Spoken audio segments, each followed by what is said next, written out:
So here's how to use Ask AI. It's actually quite easy to do, so make sure you watch to the very end and don't skip any important steps. For this, first you will need to go to your Chrome browser, and then here you have to search for the askai.com.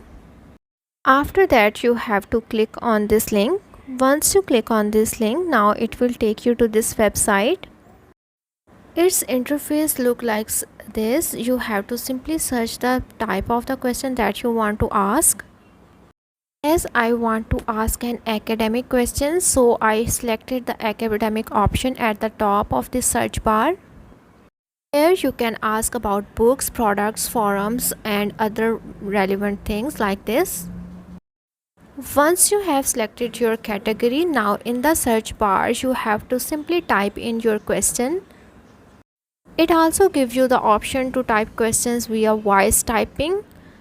Once you have typed in your question here, now you have to click on the Ask AI option at the bottom of this search bar. Now as you can see, it's generating me the answer.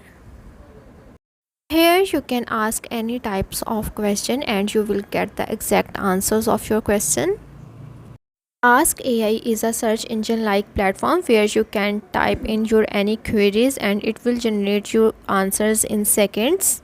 Now you can simply copy this material and use it where you want. So that's how to use Ask AI.